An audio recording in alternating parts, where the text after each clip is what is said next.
Many people seem to be stuck in a repetitive cycle of misery and failure. Life seems to get better. Things are finally working out. You're making progress, and all of a sudden, you fall back into the state you were in before. Again, this cycle seems to repeat itself, over and over and over, again and again and again. It's an energetic pattern. That is because you have a deeply ingrained default setting programmed into your subconscious mind. So whenever you exceed your default setting, you will subconsciously bring yourself down to your familiar default setting again.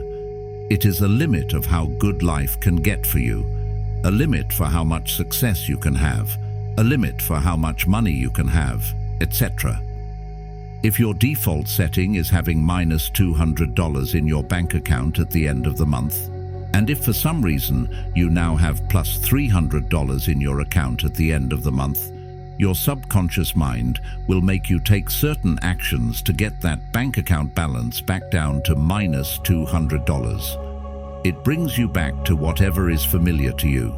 Your subconscious mind does control your actions. Think about it. Every time you act, you have a thought of taking that action first. Your subconscious mind controls 90% of your life. I talked more about this in previous videos already.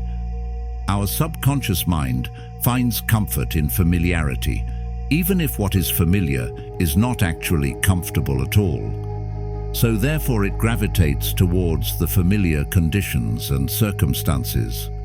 If your default setting is driving an old car that is falling apart, and all of a sudden you get a new, nice car, your subconscious mind will attract conditions and circumstances that get you back into driving an old car which is falling apart. Someone might run into your parked new car, completely destroying it, for example, bringing you back to your familiar, habitual state of being, attracting the same old conditions and circumstances, right back down to your default setting. Your subconscious default setting is influenced by your upbringing, your fixed beliefs, and your fears. We ourselves are putting unnecessary limits upon us that do nothing but hold ourselves back. There was a time where no one has ran a mile in under 4 minutes. Because no one has ever done it before, people thought that it was impossible. So it is likely there was a kid, or multiple kids, who wanted to do it, but were told by maybe a parent or a teacher that this is not possible. If that kid believed it, or had an emotional reaction to it, it became a default setting within their subconscious mind. Now, if that kid decided to try it anyways at some point in their adult life, their subconscious mind will make sure they won't make it. At some point, there was a guy who did it though.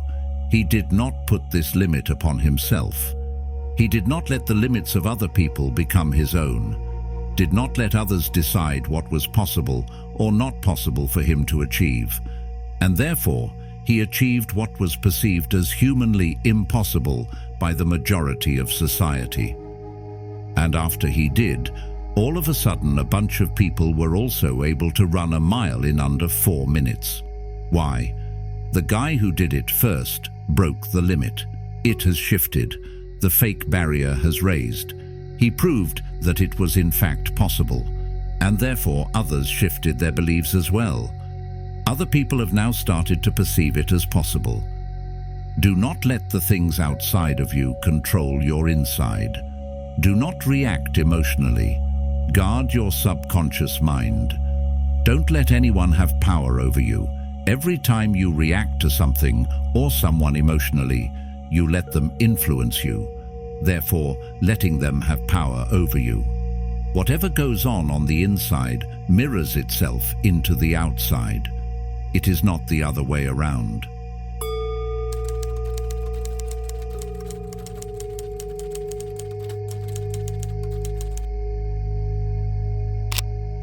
The way into your subconscious mind is through emotions, which are energy in motion.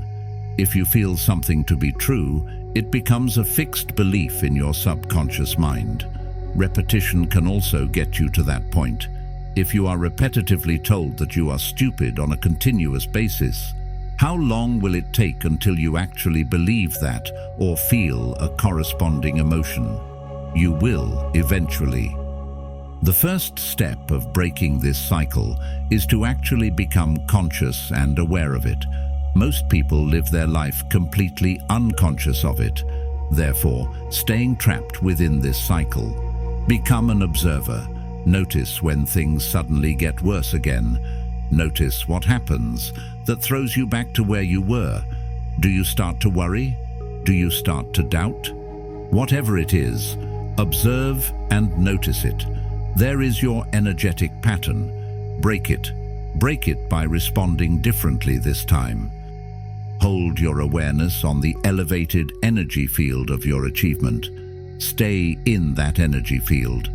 Allow yourself to experience it instead of doing the thing that throws you back each time you get to where you want to be, or closer to where you want to be. Break the cycle. Be an observer. By becoming an observer, it becomes a lot easier for you to not react to the outside world emotionally. It makes it easier for you to consciously decide what you want to give your energy to and therefore manifest into your life. Stay in the field of your achievement for a while before moving on to the next goal. Allow yourself to feel and experience your success. Let your subconscious mind become familiar with this state and accept it as your new default setting. Learn how to stay calm. Regulate your nervous system. I noticed myself that whenever I reached a goal and felt too much excitement, I fell back. I couldn't stay calm, and all these doubts, fear, and resistance came up after I felt this excitement. Extreme excitement increases activity in the sympathetic nervous system, which usually activates in response to danger or situations that raise cortisol levels. So my mind associated my success with danger and got me out of it. I guess that is where fear of success comes from. You can be excited, of course, but be calm internally. It's about not getting too excited. Be aware of what you surround yourself with. You want to be wealthy? Stop hanging around people who limit themselves to poverty. They will limit not only themselves, but you as well. Stop listening to poor people who label themselves as victims, telling you there is no way for you to make it. Instead, surround yourself with wealth. Go where wealthy people go and listen to what wealthy people have to say. You can simply go to an expensive hotel and have a coffee in the lobby. If you have no direct access to wealthy people, use social media. If you are surrounded by poverty, it is likely that you will perceive poverty as something natural and normal. If you are surrounded by wealth, it is likely that you will perceive wealth as something natural and normal, therefore eliminating self-limitations.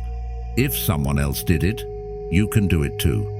Just like the people who were all of a sudden able to do the impossible thing of running 1 mile in under 4 minutes, just because they saw someone else do it. Whatever you want to manifest into your life needs to feel like something natural and normal to you. You decide what is possible or impossible for you to achieve. Be aware of your self-concept as well. Make sure it matches with what you want to achieve. You can't be wealthy with the self-concept of a poor person. Let's say you want to manifest wealth. What is the wealthy version of you like? What are the habits, thought patterns, and beliefs of that version of you? What inner dialogue does this version of you have? How does this version of you spend their time? How does this version of you dress? What are the characteristics and personality traits of that version of you, etc.? Become this version of you. Shift into it. Show up as this version of you. Act as this version of you. Respond to life as this version of you. Whenever an unpleasant circumstance arises that aligns with the reality you want to shift out of, see it as an opportunity to respond as the new version of you. Once this version of you becomes natural to you, your frequency will align with the reality you want to manifest, and therefore it will manifest in your third-dimensional reality. Reality creation is all about frequency, energy, and vibration.